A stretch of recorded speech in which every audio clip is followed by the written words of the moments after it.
Hello, everyone. Welcome again to Woodside SDA Youth, where we are doing 365 days with Jesus.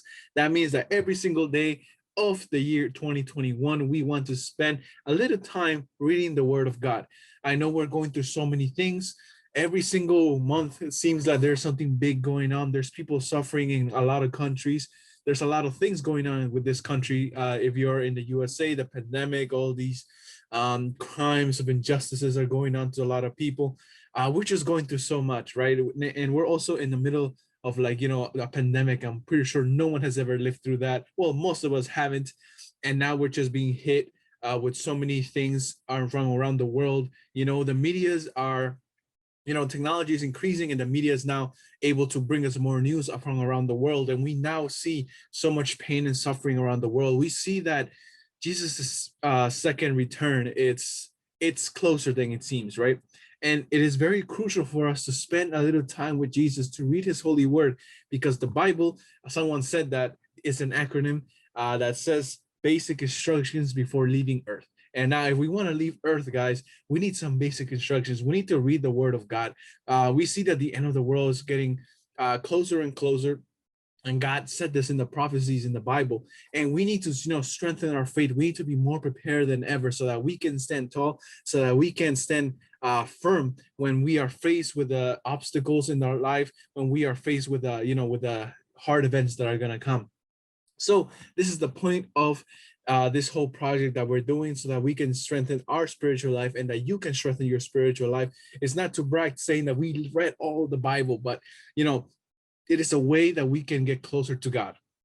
So guys, today's reading is Second Samuel. We're already in Second Samuel. Last time I left you guys, we were in First Samuel, and David was just about to become king, right?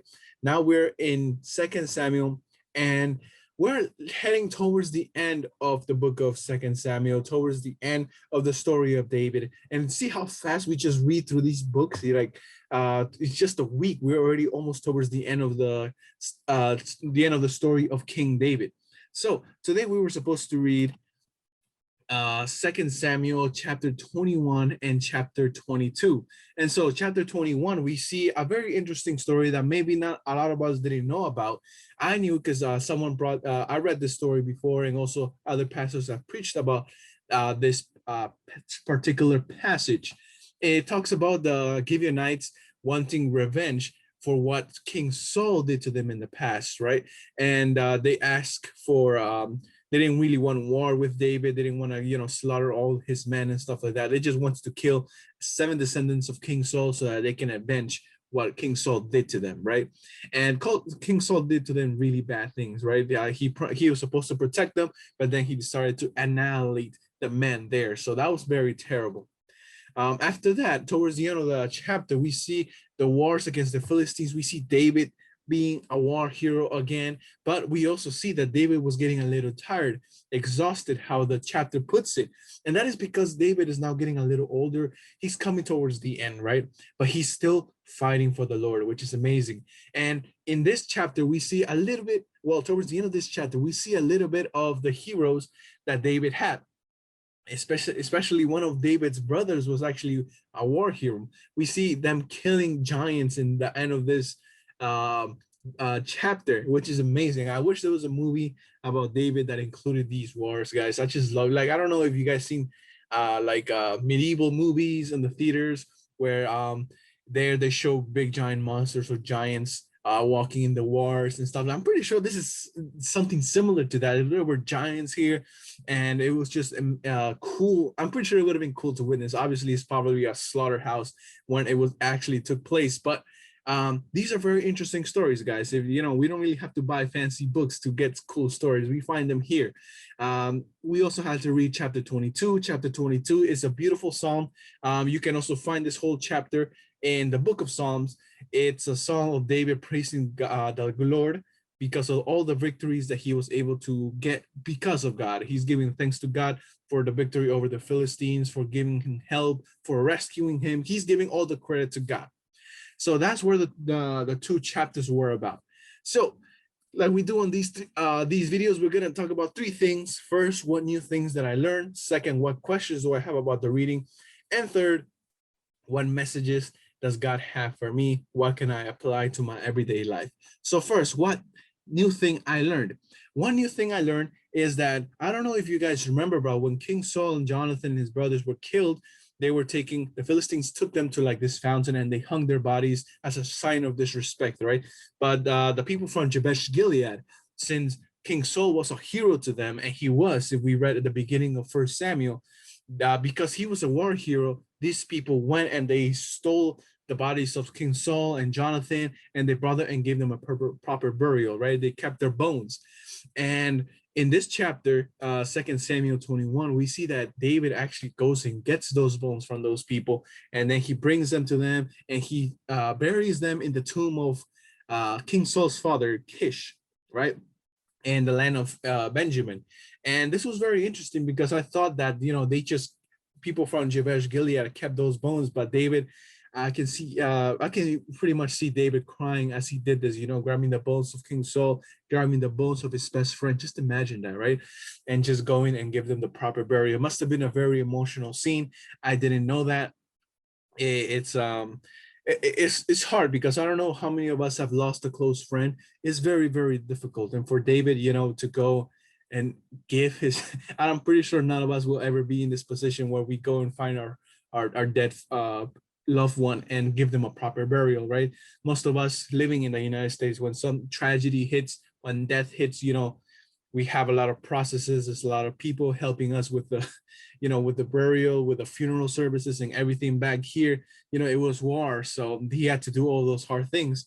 Very difficult for David, but thankfully he gave King Saul, whom he loved, Jonathan, whom he also loved so much, a proper burial. So that's one of the things I learned. I also learned so many new amazing things that David said about God in his beautiful psalm, his beautiful song in 2 Samuel chapter 22. So so now that's the new things that I learned. Obviously, I learned more things, but I'm just touching a few things so that we don't extend this video way too long. So second point, what questions do I have about the reading? I have a question though. So the Gibeonites came and they wanted to avenge what King Saul did to them, right? And so they asked to kill 7 descendants from King Saul.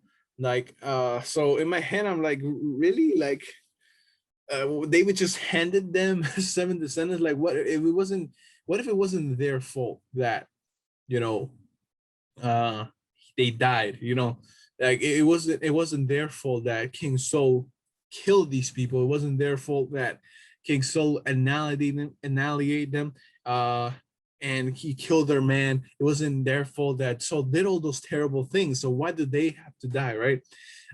It just seemed very unusual to me. Maybe the descendants that they killed in this chapter were present when King Saul did that, but I kind of doubt that a little bit, right? However, it doesn't say that God approved of this, and it also doesn't say that he disapproved. I don't know if this was the right thing to do. So my question is pretty much is like, was this okay for them to do? It does say that God answered their prayer. In verse 14, it does say that after that, God answered prayer in behalf of the land, right? So does this mean that God was not going to answer prayers until this justice took place? I think this avenge took place. This is another story that gets me a little confused. Maybe, and I'll tell you guys this tip. When you guys read a story, it gets you a little bit confused. Try to also, instead of, it might be a little too hard to go and see the actual language of this, go and search the actual words in the original Hebrew that were used here. It might be a little difficult. So I'm gonna give you guys this tip that can help you further understand stories that kind of confuse you a little bit, right? Pick other 5 versions of the Bible, good versions, not just like, summarized or illustrated version. No, pick 5 versions like the New King James, the Old King James, another one like the American Standard Version, the NASB. Pick at least 5 more versions and read the same chapter and see what they translate differently. Maybe they give extra detail that I read the NIV. Maybe they have an extra detail that the NIV didn't put in their translation. It happens a lot, guys. Translations are hard. You're translating a language that is dead. And there's also not even one manuscript that everybody gets their translation from. There's multiple manuscripts that have sometimes different words. All right. So obviously we're gonna have different translations. A lot of people say, oh, this Bible has a different translation. That means that Bible's from the devil. Or like, oh, God was not with them when they translated that Bible. No, guys, there's a bunch of manuscripts, there's a bunch of translations, and English changes, the languages changes and evolve over time. So now there's new Bibles that are more literal, new Bibles that have more of a present day language that we use, right? Because we don't talk like Shakespeare talks, right?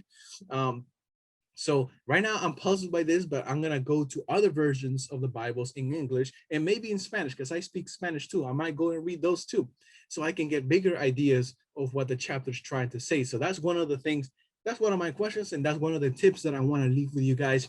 Read multiple versions of the same chapter in different versions. So now, guys, let us go to the application part of this video. One of the things that I'm going to talk about, I was going to spend time talking about the psalm that we find in chapter 22, but I'd much rather talk about one character that appears in the first part of chapter 21. Her name is Rizpah. Now, Rizpah, if you missed out her name before, she was a concubine of King Saul, but she also loved the General Abner, right? Obviously, General Abner was killed, and she became a widow and stuff like that. Well, her kids that she had were from King Saul, but we see Rizpah. This is not the first time we see her, and so her 5 sons were killed. I think it were 5 of her sons, yeah, or some of her sons were, oh, all of her sons were killed. I don't know the exact number, because of what the Gibeonites asked for David, right? And she was so hurt. Imagine, just out of nowhere, you're just living with your 5 sons, and then people just come, and the king just like, oh yeah, just killed your sons, right? So unfortunately, they killed all of her sons. Obviously, this is terrible. Obviously, she's in pain. One interesting detail that the chapter tells us is that when they were hung, her sons were hung, every day and night. It says that she went, washed them. She took care of them, even though they were dead. She didn't allow crows and animals to come eat them, because she still loved them so much, even though they were already dead, right? Imagine that situation of just going and seeing your son's corpses every single day, and yet she's took her time, effort, 24/7 pretty much, to not allow animals to eat them, right? That was just incredible to read. This with this, you're trying to you're probably asking yourself, what application do I get from this? I just want to get that there's nothing compares like a mother's love. Like, she was a mother. She's probably the only thing she had in her life. Many times, we are the only things that our parents love the most. Our father loves the most, or our mother loves the most. And it just shows here the love that a mother can have for her children. Her Rizpah's sons were dead, yet even though they were dead, she still took care of them. I honestly think that the love that a mother has for her kids is like, it can compare to the love that God has for us, right? No matter how much we messed up, um, most of the time, all of our mothers take us back. All our mothers forgive us. In fact, one of the Hebrew words for love that the Hebrew Bible describes the love that God has for us. I think it's the words ruah or something like that, or a different word like that, but it literally means a mother's love. So God's love towards us sometimes is described as a mother's love in the Bible. And that is wonderful, because we all have mothers. Most of us have mothers. Maybe sometimes most of us who don't grow up with parent figures, but I'm pretty sure God has provided another adult that had stepped up to that parent role that we were missing in our lives. And they loved us regardless of all the things that we did, regardless of all the mistakes that we've done. They love us. And this is also God. It reflects God's love, because God loves us so much. Even though we do so many things, the love is still there. We see Rizpah showing her love for her sons, even after they were dead.